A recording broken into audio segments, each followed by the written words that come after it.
Hello friends, எல்லாரும் என்ன செய்றீங்க? டீ எல்லாம் குடிச்சாச்சா? இன்றைக்கு டீ டைமுக்கு நான் என்ன செய்தேன் பார்க்கலாமா? வாங்க பார்க்கலாம். சும்மாவே ஏதாவது ஒன்று செஞ்சு கொண்டு தான் இருப்பேன் பின்னேரத்தில். இப்போ பார்த்தீங்கன்னு சொன்னால் நல்ல மழை. இந்த மழை நேரத்துக்கு ஏதாவது செய்யாமல் இருந்தால் எப்படி ஃப்ரெண்ட்ஸ்? இல்லை, வாயெல்லாம் சும்மா நமண்டோண்டே இருக்குது. இந்த குளிருக்கு அடிக்கடி பசிக்கும். எனக்கு மட்டும்தானா இல்லை உங்களுக்கு மாட்டு கண்டிப்பாக சொல்லுங்கள், சரியா? மறைக்காமல். இந்த மழை நேரத்தில் பார்த்தீங்கன்னு சொன்னால் பசி கூடுதலாக தான் இருக்குது.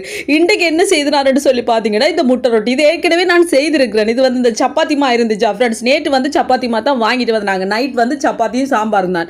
அப்போ கொஞ்சம் இருந்துச்சு ஃப்ரெண்ட்ஸ். அதில் பார்த்தீங்கன்னா அப்படி சீனி சம்பல் செய்து முட்டையை வச்சு உள்ளுக்கு வச்சு ஏற்கனவே நான் செய்திருக்கிறேன். அது செய்தாச்சு ஃப்ரெண்ட்ஸ். இதோட பார்த்தீங்கன்னா எல்லாருக்கும் பால் தான் இன்றைக்கு காய்ச்சி கொடுத்தேன். ஒருத்தருமே டீ வேணாமட்டுச்சினுமோ அப்போ சுட சுட எல்லாருக்கும் பாலையும் காய்ச்சிட்டு இதையும் சுட்டு கொடுத்தாச்சு. சாப்பிட்டு ஓடுங்கடாண்டு. செம்ம டேஸ்டியாக இருக்கும் தெரியுமா ஃப்ரெண்ட்ஸ்? இந்த மழை நேரத்துக்கு இதை சாப்பிட நல்ல இதமாக தான் இருக்கும். சுட சுட பாலையும் குடிக்க. ஓகே ஃப்ரெண்ட்ஸ், வீடியோ பிடிச்சிருந்தா மறக்காம சேனலை சப்ஸ்கிரைப் பண்ணுங்க.